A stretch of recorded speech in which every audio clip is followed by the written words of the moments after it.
Hello, welcome back to episode 7 of my NBA 2K22 Toronto Raptors MyGM series. So, we ended up winning that game against the Bucks, which gave our guys a lot of confidence. We managed to bolster our record up to 21 wins and 23 losses. This is mainly due to a fairly easy schedule so far, but we've been playing really well as a team regardless. I ran through a few small management things like player mentorship and assigning Freddie Gillespie and Delano Banton to the G League. It wasn't anything too special. In my opinion, working our way back into a play-in spot was a really big achievement, and it just kind of shows the potential that we have as a squad moving forwards. The only scary part about being in the play-in was that all of the teams from pretty much the 6th seed all the way up to the 11th seed are all within a few games of each other. I'm sure it'll be fine regardless. Anyways, this led us to a January 19 matchup against the Dallas Mavericks. We managed to cement ourselves as the 10th seed at this point in time. Believe it or not, Caris LeVert was actually in a huge shooting slump heading into this one. He'd been averaging 20.5 points per game throughout the regular season, dropping down to 9.2 points on around 40% true shooting over the last 5 games. It wasn't a good look. Now, coming into tonight, I thought that the big headline was going to be the matchup between Shai and Luka. They're both two big point guards who can kind of do it all.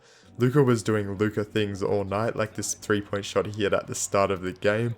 However, Caris LeVert surprised me big time. He decided to take on a really big role tonight, as I'm sure you saw with the title of the video. The Mavs take on an early 9-point lead near the end of the first quarter, but we make a little comeback, mainly sparked by a Caris LeVert buzzer beater to end that first quarter. It's LeVert on the wing. And it's in! Oh! Nails the buzzer beater! Are you kidding? Makes this... Now at the end of the day, this is still a regular season game. The stakes aren't as crazy as they would be if it were a playoff game, and because of this I'm not going to bore you with too many Caris scoring highlights. He had a brilliant game, hitting some really tough shots while keeping it a back and forth endeavour with the Mavs. Luka Doncic was the only real reason that they were able to stay afloat in the game, hitting some really tough shots at times. However, our scoring kind of ended up being better, I suppose. This eventually leads to Caris hitting this nice contested layup to get his 40 bomb, and we win the game 143 to 132. Buddy and OG both ended up with 29 points as Shai had 24, 5 and 15. Scotty didn't really get as many scoring opportunities this game, but he still managed to grab 8 boards, 6 assists and a stunning 4 blocks. Luka had a really good game. I mean, he's the favourite for MVP for a reason. He had 47 points, 9 boards and 9 assists, and that's just going to continue to bolster him in those MVP talks. The next top 3 scorers for the Mavs were those 3 guys that they attained in that big 5-team deal we did earlier. They were solid outings for all of those guys, and I'm sure they're going to secure a playoff seed pretty easily. Now after that Mavericks game, we did do some more simulating, winning quite a few games to place us at the 8th seed by the trade deadline. Now we did actually find out some interesting info on February 6th, the date of the All-Star draft. We found out that Shai Gilgeous-Alexander was going to be an All-Star. He's the only real new face on the All-Star roster other than Christian Wood, who's also a first-time All-Star.